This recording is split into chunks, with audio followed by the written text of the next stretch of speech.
Hey everyone, welcome back to my YouTube channel. So I have come to know that your grinded scores have become static for quite some time now. You have scored around 150 correct in 3 consecutive GTs over the past 1 month. So first, kudos to you, congratulations on entering the 150 league. But we have to see how to improve from here because satisfaction is certainly not something we are looking for, right? So this video is going to help you improve from a static score. So without wasting much of your time, let's begin. So first thing, you have to assess the difficulty level of the paper.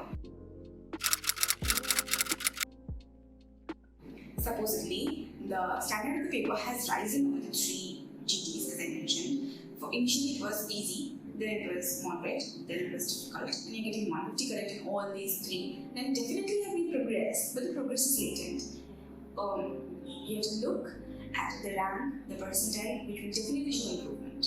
But more importantly, you have to look at the topper score. If the topper is getting more than 180 correct, it was an easy paper. Less than 170 correct would mean it was a difficult paper. And getting 150 correct in an easy paper, you shouldn't be celebrating, you shouldn't be sad.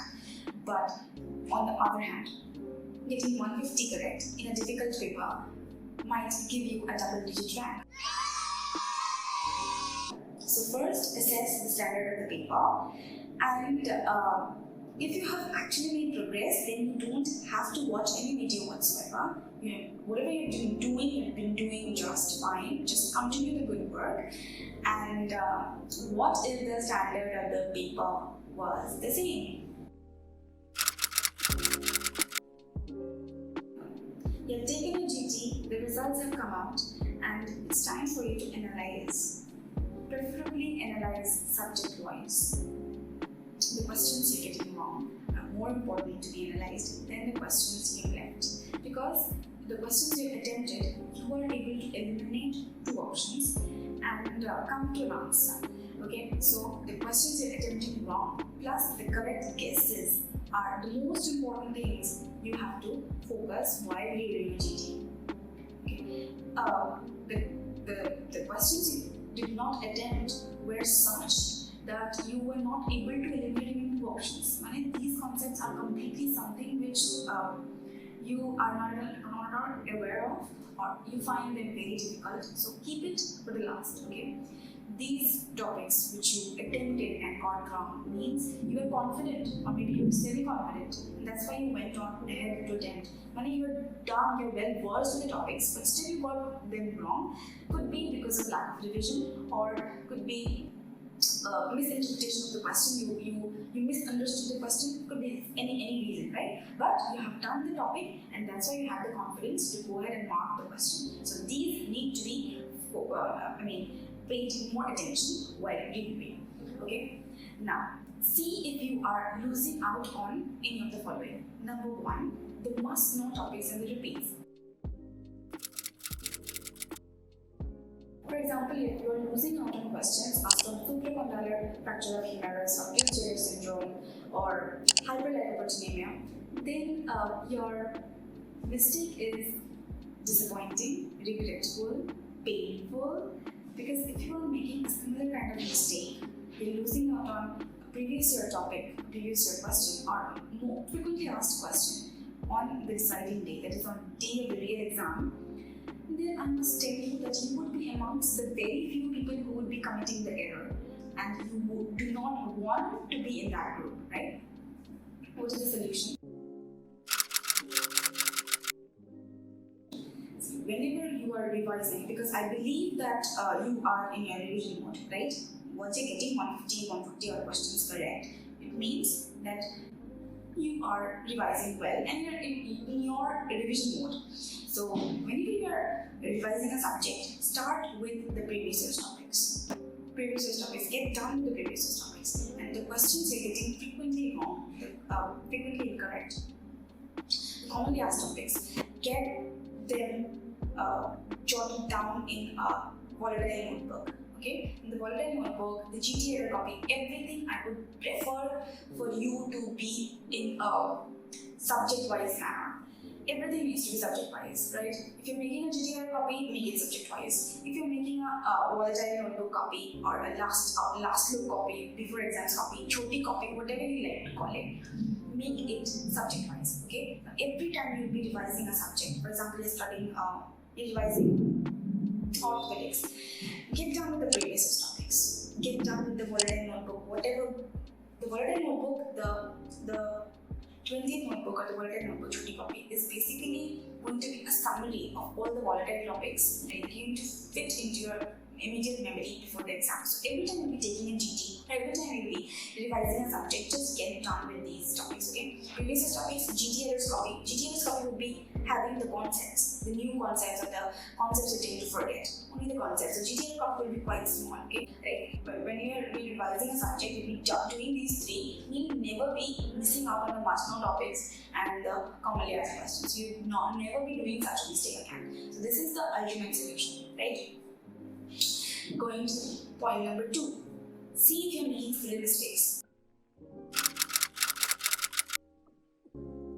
The only solution to avoid doing a silly mistake would be to pay complete attention, complete focus while solving the question. When you're looking at a question, see, it's a computer-based examination, right? So there will be only one question appearing on the screen at a time. So when you're looking at the question, read the question thoroughly, and you should be only thinking about the question and the 4 options. Start reading the last line first. The last line sometimes gives away the entire question. The main essence of the question is in the last line sometimes, actually many times. And more importantly, the except, all but true, and everything, all such confusing things which tend to be, which are responsible for the silly mistakes, tend to be in the last line. So start by reading the last line first, options, and then read the rest of the question to look for the keywords. Okay? This is the way you need to solve a question. Do not get affected by the fleeting time, the ticking of time on the clock, nor get affected by the previous questions which you failed to attempt. When you're looking at a question, you should be only thinking about this question and not get affected by anything else. Not get affected by the previous question. The previous question should not have any kind of impact when you're solving the current question, right? This is the only way how you can avoid committing silly mistakes. Number 3.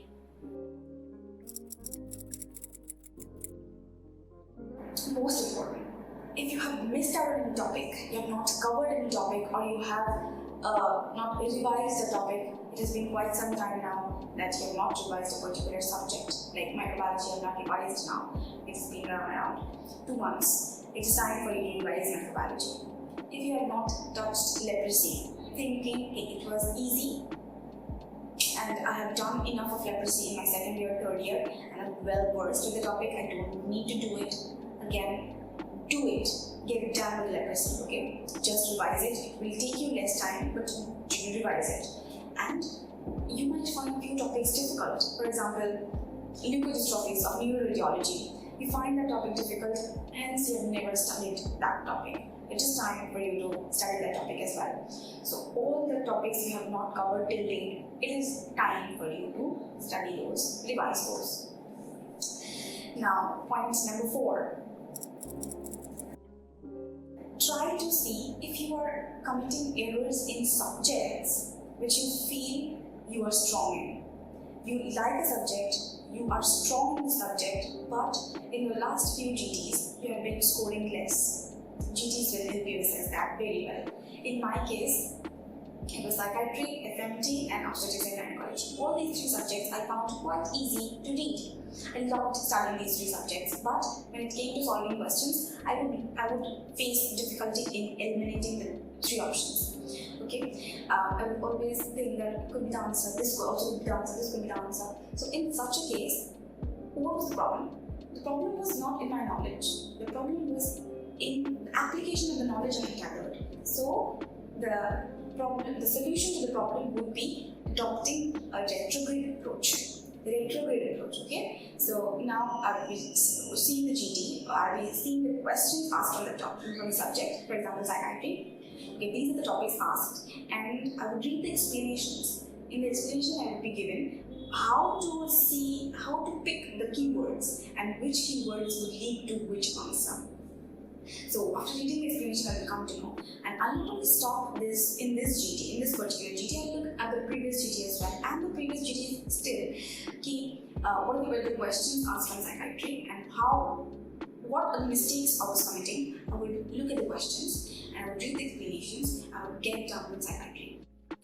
Not only psychiatry, I would do a similar thing for obstetrics and gynecology, FSM, and all the other subjects. I thought I was strong and I loved studying, but somehow I was not able to score enough. Now, because in order to make your weak subjects your strength, you should not lose out on your strong subjects, right? Okay, so coming to the fifth point, which is, I would like you to make the shorter subjects your strength. It's quite easy, I'm not asking much. See, shorter subjects form a major chunk. Please avoid the dog barking in the background. Shorter subjects make a major chunk of your questions, okay? And they have so less topics. Per subject, there are so less topics, you can easily get done with the short subjects. And there's another method I had adopted, and I would suggest you to adopt as well. So at the very back end, just before the exam, okay, 1 to 1.5 months before the exam, when I had around 12 to 15 GTs under my belt, and I would find reading the same notes monotonous. Reading the same notes again and again, quite monotonous, at least for short subjects. What I did was, I would open up the 12 to 15 GTs, and I would get done with the questions asked on the short subjects. For example, today I'm supposed to do ortho and derma. So I would open up derma and ortho, all the questions asked per GT. Every GT I would see, and I would first test myself whether I'm in a position to answer this. If not, I would see the answer, I would see the explanation, how the answer is approached. And this way I was getting done with the most frequently asked questions, the questions asked in GTs, the important topics, the previous topics. This way I was getting done with image-based questions. I was getting done with 60 to 75 questions. That is 60 to 75 topics from short subjects being a great deal. So I was getting done with the short subjects that way. And it is tiring, it is tiresome, but it's interesting, it's solving questions. Yeah. At the very end, when I was taking one or two GTs, I would see separately. I would count the number of questions I was losing in the short subjects. I would count, I'm losing 3 marks in 3 questions in ortho, 2 questions in psychiatry, and 3 questions in anesthesia. So that way I would count, and I would never want them to exceed 18 or 17. If you're, or actually it should be ideally 15, less than 15, because if you want to get 170 correct, you can lose around 15 questions in big subjects, 15 questions in shorter subjects. Yeah, 20 questions in bigger subjects, bigger subjects, and 10 questions in shorter subjects. But you might think that way, right? But no, the number of questions you'll lose out on short subjects will be equal to the number of questions you'll be losing out on the bigger subjects. You'll see this, you'll notice this. Do this, but if you can make the number of questions you're getting collectively in the shorter subjects less than 10, then तो इससे अच्छा कुछ हो ही नहीं सकता. Try it out, just try it out, and then tell me if the things are working for you. Okay, it's up to you. Okay, so yeah, so these are the 5 points I've shared with you, and third point being the most important. The things you have not done till now, do it. Get done with this the right time, and if you're not done till now and not revised for some time now, it's time for you to revise. And do not think that this is my 3rd division for pathology, so I'll do my 3rd division for pharmacology, then I'll do 3rd division of my microbiology. Nothing like that. Okay? The number of revisions should not be as per the count. The number of revisions should be as per the command by your brain. Your brain has forgotten the topic, it is time for you to revise, irrespective of the number of times you're revising the subject. It might be your 6th time, but if your brain wants it, it is time for you to revise the subject.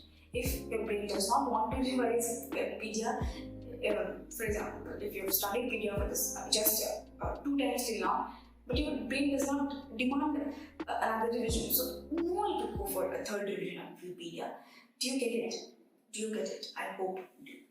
So with this, I conclude this video. Yeah. Okay, thank you. Bye. Meet you in some other video.